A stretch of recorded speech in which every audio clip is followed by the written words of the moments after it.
Hello, Merry Meet and Happy New Year. So I want to review a book, and the book I want to review is this one, The Numerology Bible by Teresa Moorey.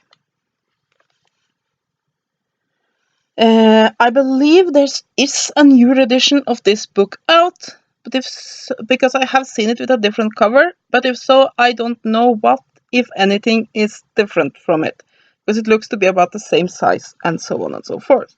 This one is in the same series as the various Bible books. I think it's Crystal Bible 1, 2, and 3. Spells Bible. There's a lot of these things that has basically beginner information about a given topic.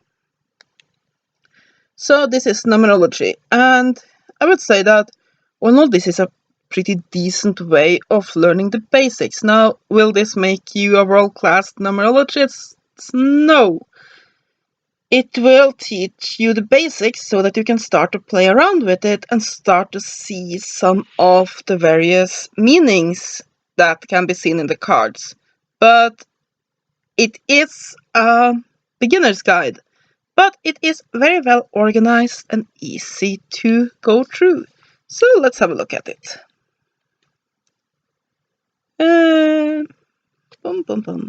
Yeah, here's what the series is called. It's the now it doesn't want to. God's Field Bibles. There's a ton of these, and they're generally quite good. But let's have a look at the contents. We have an introduction that basically explains itself.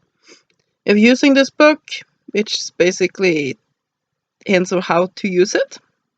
Here's chapter 1, the numbers, the 9 frequencies of life, numbers 1 to 9, the master numbers, number 11 and number 22, and other master numbers. Then we have chapter 2, numerology and other systems. Then we have esoteric numbers, astrology and numerology, numerology and the I Ching, numerology and feng shui, numerology and tarot, and numerology and Kabbalah. Now, in these chapters, I would say that chapter 1 works perfectly fine. It gives you the basics for the 1 to the numbers and the master numbers. It's completely decent. Have no problem with it. Chapter 2 is where we are starting to get a little bit on thin ice because it tries to encompass so much. But I would have liked... Now, I do really like to mix various systems, and I do believe that mixing numerology into a lot of different kinds of systems gives a deeper meaning. However, often that has a pretty deep history behind it. There's deep symbology, and it is not easily explained in a one page of this size content. So basically, for a couple of pages, as some of these are.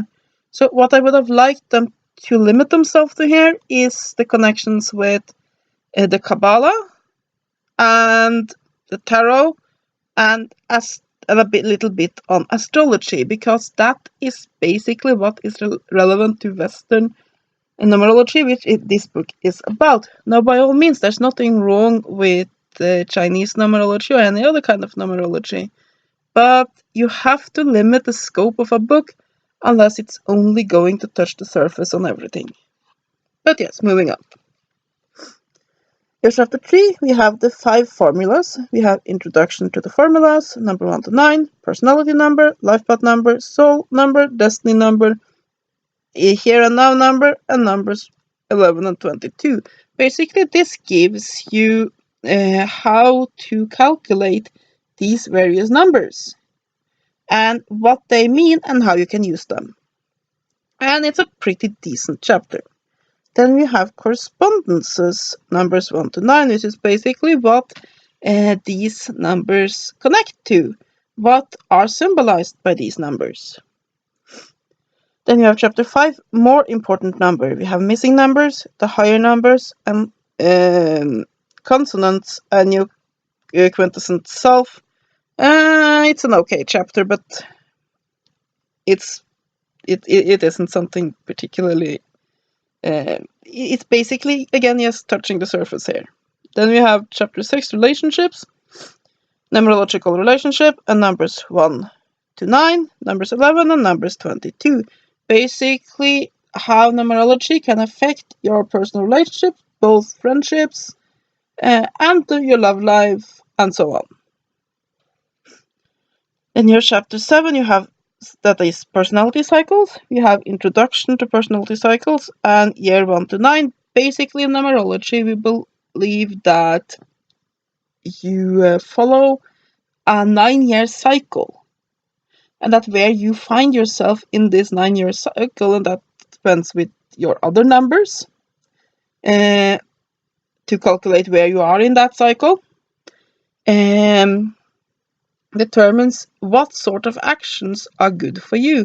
It's also believed that, for example, starting a plan at the start of a 9-year cycle is very beneficial, because then you have added to it and added to it, added to it, and gone through the numbers 1 through 9 until you reach 9, which is basically the conclusion, and will then reap the benefits. So it's a way to use numerology practically and also get an overview of your life. And it's pretty decent.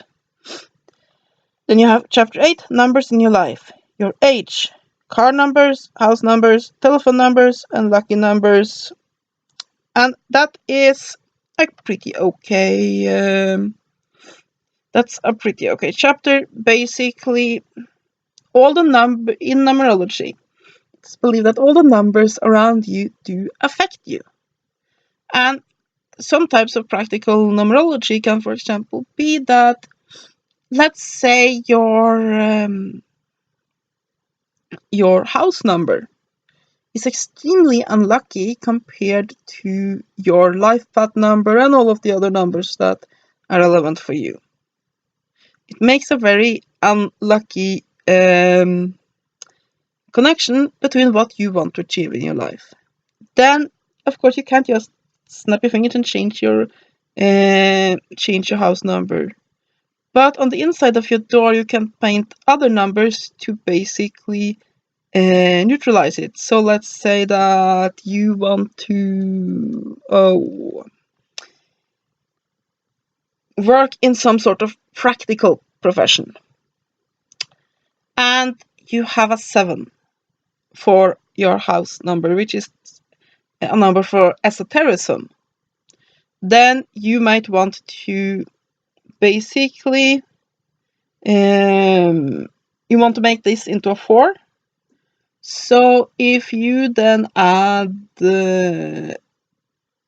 let's see, 6 to that, you basically paint a 6 on the inside of your door, preferably right over where the house number is. Then you have 7 plus 6, which is 13, which becomes 4. And then you have a much more beneficial number compared to what you want to do right now at this point in your life. It's those how numbers affect you and what you can do to change those numbers to attain the results you want. Number magic. Then you have notes made by reader. Why do they include this in books? Who is going to write in their books in a few pages, a few line pages in the back of the book? I find that completely pointless. You have a glossary, a bibliography, an index, and acknowledgements. The index makes it easier to find things, and yes, so I would say this is a pretty good starting book. Is it perfect? No, absolutely not. But you can do a lot worse. It's a cheap book to get. There's lots of information here. And if you read this book and start to use these things, then you will definitely have a pretty good groundwork laid down for getting deeper into numerology later. Now, like with all these books, what did I call them? The good field Bibles, yes. There's lots of illustrations. This is, for example, a typical page. show a few more illustrations. Illustrations are usually pretty good. Some, at least generally, relevant to what is being discussed, and it makes the book relatively pretty. Of course, all these pictures do take up space for what could be filled with text, but it is what it is. Wonder if this is gonna come to life and eat you.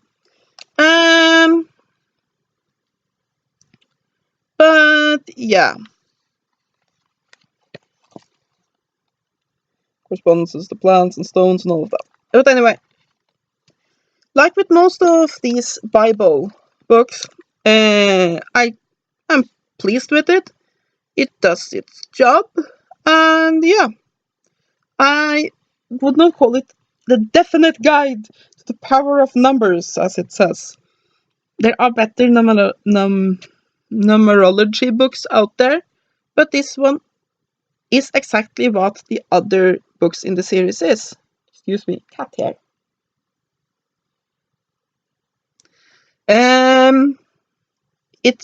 Which is basically a good beginner's guide that goes somewhat into depth and is very easy to understand. Anyone can pick up this book and start using numerology. As long as you can actually read, you can use this book to learn numerology. So yeah, and it is a very easy and quick reference. So yeah, I think this is a 8 out of 10. It's a pretty good book. And that is my review of the Numerology Bible by Teresa Moorey. I hope you have enjoyed this review. Have a great day, and blessed be.